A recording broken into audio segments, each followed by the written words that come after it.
觉得大家今天在场很多人应该都是专门为他而来的。他有一个非常响当当的名号，叫做比特币耶稣。我当时听到这个名字的时候，真的有点被吓到。但是呢，后来仔细的一了解呢，发现这并不只说他就是比特币的神，而是呢，他是带着一个强大的信念感，在全世界去推广比特币，就像当年耶稣布道一样。所以呢，他被称为比特币的耶稣。那么接下来我们就要请出 Mr. Roger Ver 为我们讲一讲 Bitcoin Cash 的故事。有请。Hi everyone. I think we'll have some slides online here in just a moment. And thank you, Dr. Keidlin, for the interesting talk. And you touched on it a little bit, but actually free markets and free trade are what really lead to economic prosperity around the world. And that's part of what has me so excited about digital currencies and Bitcoin Cash in particular. And we're going to talk about putting the currency back in cryptocurrency.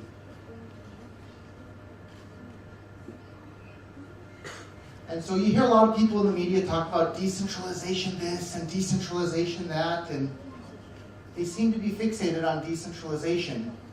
And they don't realize that decentralization is just a tool that we use to achieve our ends. And the ends is censorship-resistant money for the entire world. And Bitcoin uses the tool of decentralization to achieve the ends of censorship-resistant money. So don't get hung up on decentralization being a goal in and of itself. It's just a tool that we use.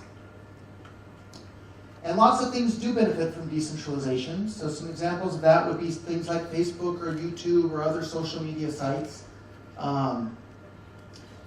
But they don't need their own economic token. And sometimes it's good when you have everybody on the same platform. So one example is the euro. That makes things much, much easier for people to engage and trade across multiple nations. Whereas previously, when every country in Europe was using a separate money, it made it much more difficult, and there was a lot more friction to engage and trade with others.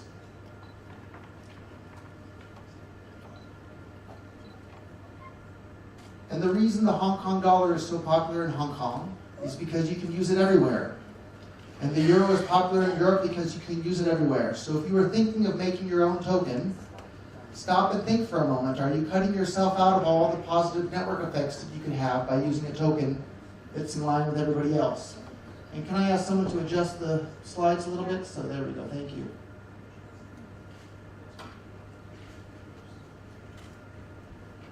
And maybe we can go to the next page if possible.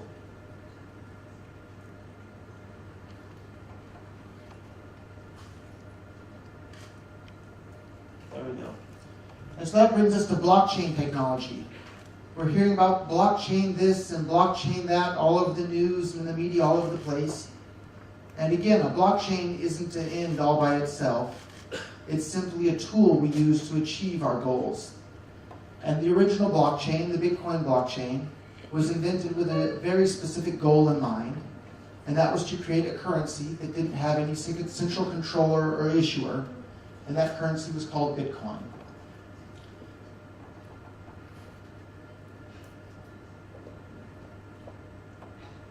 Next page, please.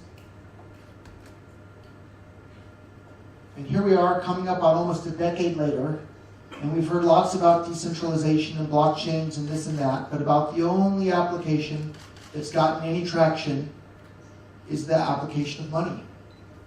And money doesn't need a CEO, it doesn't need a marketing team, it doesn't need corporate partnerships, it's just useful for people naturally, and people will start to use it if it's a useful form of money. Next slide, please. And you hear people again in the media talk about crypto this and crypto that, and I bought some crypto, but keep in mind that crypto is short in this case for cryptocurrency. Crypto money, cryptocurrency. Next slide, please. And so that brings us to Bitcoin Cash. And I've been giving the same speech about Bitcoin for coming up on 8 years now. And the speech has been the same the entire time. But that speech today applies to Bitcoin Cash, not to Bitcoin Core. And this slide is fine. And here's some characteristics that make money money.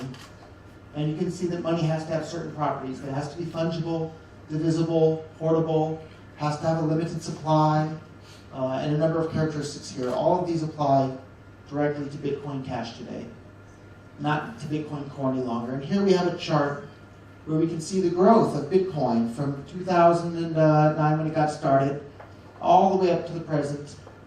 And you can see that it was growing year after year with more and more people using it.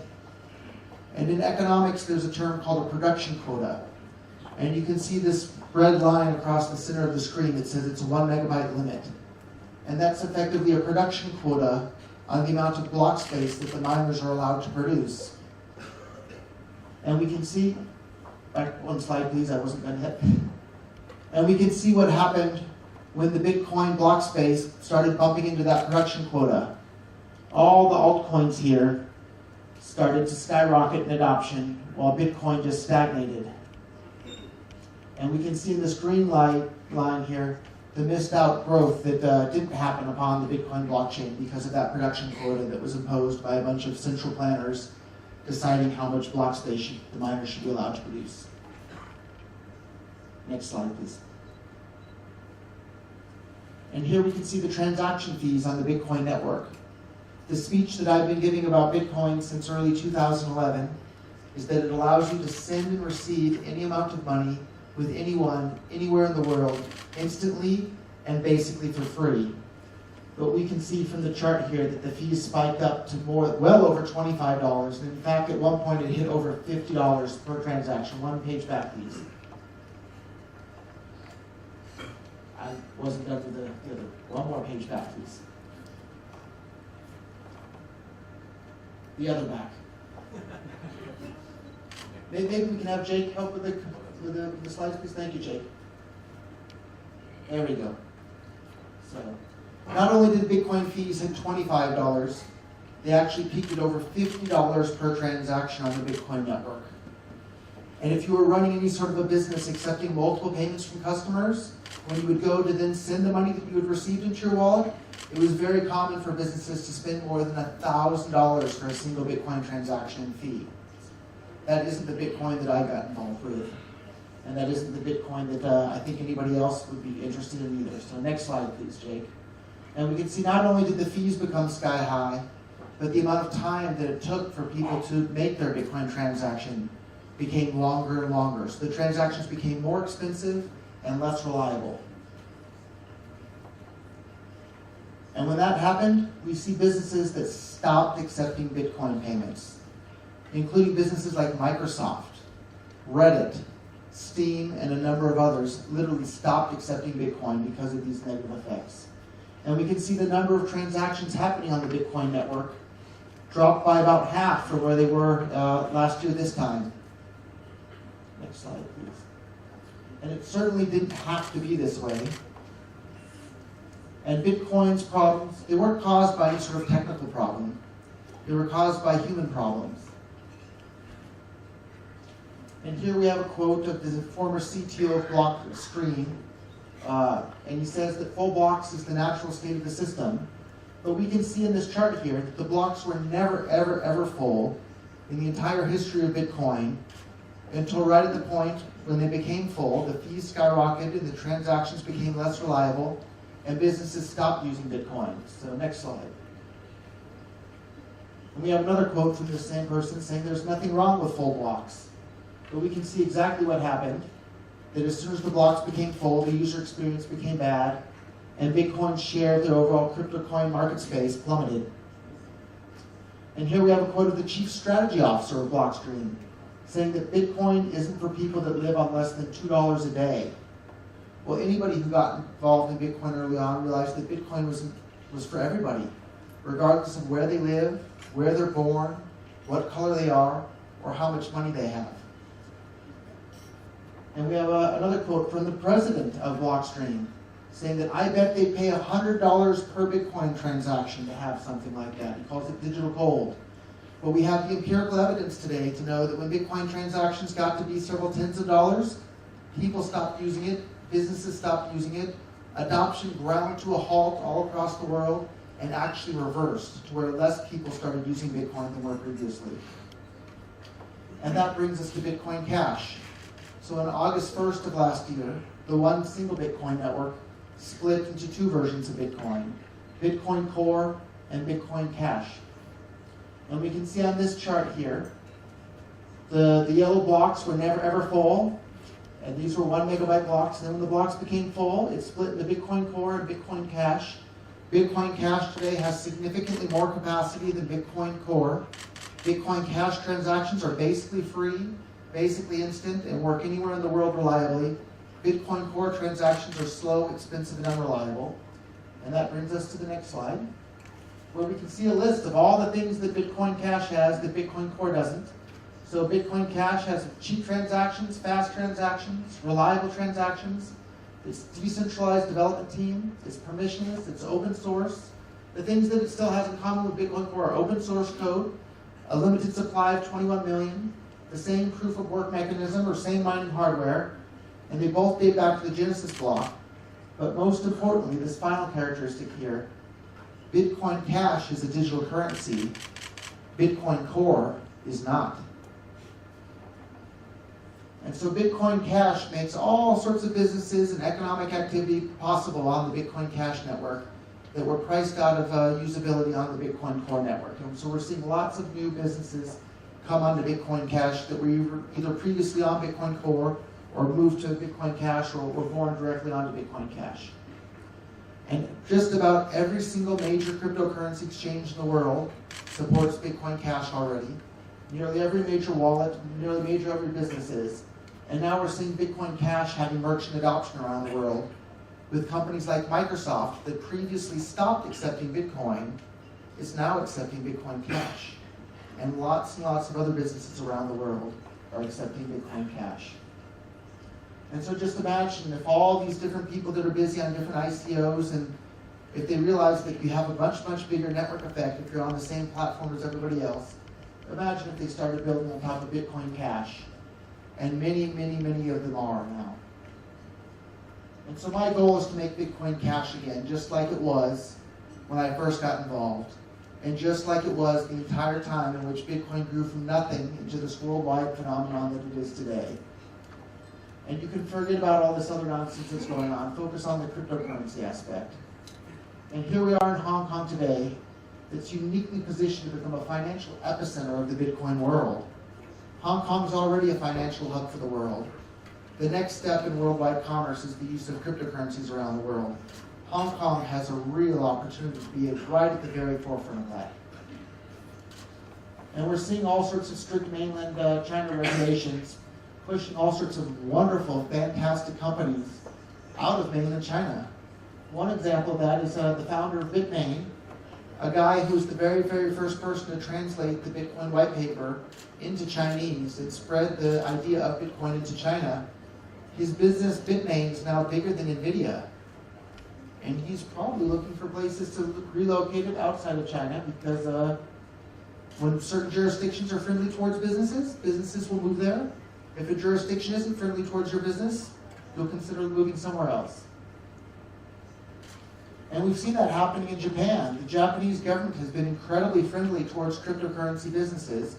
And we've seen all sorts of giant businesses bloom in Japan, and businesses move to Japan because of that friendly regulation.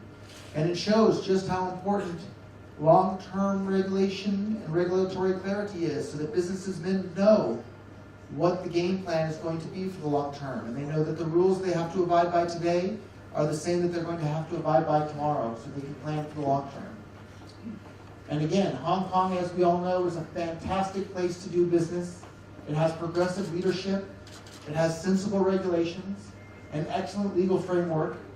It's already a global financial leader and banking hub, and it has innovative financial leadership. And it's already done that with the traditional financial world. I think you can do that with the cryptocurrency world as well. And if you're looking to make money in cryptocurrencies, here's a great business strategy to take place in.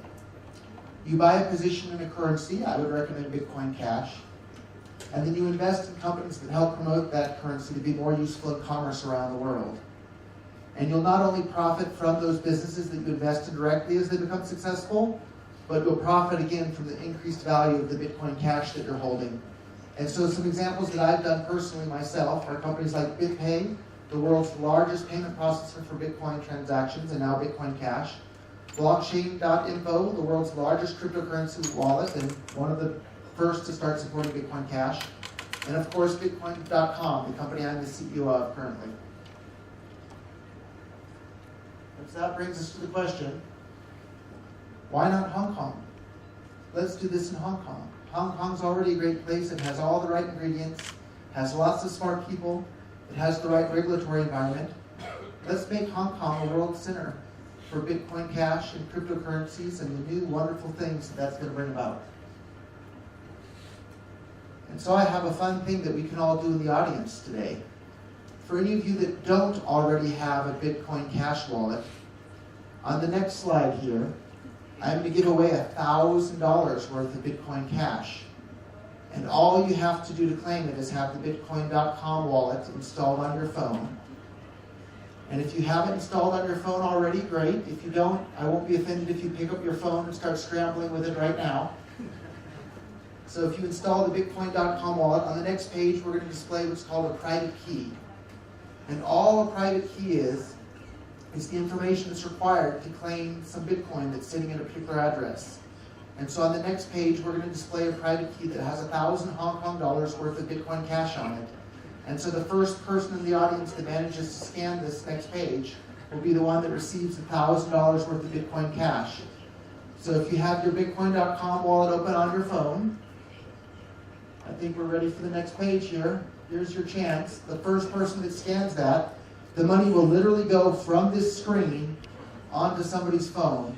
And if you have a hard time scanning it from the audience, feel free to politely run up to the front here and scan it without starting a stampede, because I see lots of people's phones up. And maybe somebody's already scanned it, maybe it's not. But on the screen here, that's all the information that's required to send Bitcoin to somebody else. So you can literally send Bitcoin in the form of a picture or from a slide projector right out into somebody in the audience. So that's me. Thank you for your time. I would love to invite you to join the Hong Kong Telegram group to discuss Bitcoin Cash. You can follow me on Twitter at Roger K. Beard, or visit Bitcoin.com to learn more about Bitcoin Cash, or cn.bitcoin.com for all of our Bitcoin news in Chinese. So thank you all very, very much for your time.